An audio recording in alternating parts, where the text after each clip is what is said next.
what's going on everybody? Welcome back to the channel. Hope your day is going extremely well. Today I'll explain to you everything you want to know about Mesa Prime. So what do you need to know about Mesa? Ballistic battery stores damage dealt into capped buffer. When disabled, the stored damage is channeled into your next shot. Shooting gallery cycles damage once at a time to players in your squad while also causing nearby enemies' weapons to potentially jam. Shadow shield cover Mesa in a protective shield that reduces incoming damage while also deflecting incoming projectile towards nearby enemies. Peacemaker turns Mesa stationary, unleashing a deadly torrent of firepower towards her foe from hidden slinger pistols. So let's head to the builds. I'm using 5 Tau Topaz shards for more critical chance to my pistols, and this is my Mesa build. And I'm using Latron with this Incarnon Evo to stripped armor, and this is the build. And my secondary is the Kuvanukur, and I'm using this weapon to prime the enemies, and this is the build.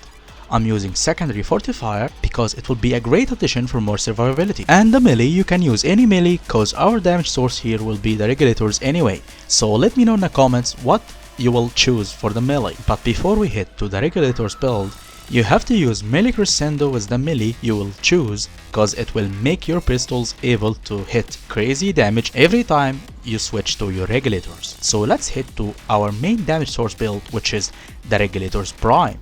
Mesa pistols. Secondary outburst is really important because it will boost your critical chance and critical damage from your melee combo, and that's why I mentioned that you have to use melee crescendo in the first. If you don't have any of this prime mode, you can use the normal ones. To hit the damage cap, all you want to know is changing the arcane and use another secondary instead of Kuvanukur, and I'll explain that. So let's hit to the recap part and explain how did I hit the damage cap with Mesa pistols. Before we hit to how I did hit the damage cap, you need to know that this way is not the best for the level cap. I mean, you can play with it, but it's a bit boring because you have to get arcane stack, and after this you have only 6 hit with guaranteed damage cap. So I did use Syrex Incarnon in this build, and I need to tell you, you can do the damage cap with unmodded Syrex build. That's why I didn't showcase the build in the first. But anyway, that's it. All you want to know is that you must have the secondary innervate, and make sure to use the Evo in your Syrex and stack your buff by hitting the enemies in their bodies, then use your 4 and hit in a headshot with your Mesa pistols, and boom, easy damage cap. Again, this way is a bit boring for me. That's why I did use the other build with Arcane Outburst. Dude, it can end the level 9k999 Demolisher under 1 second.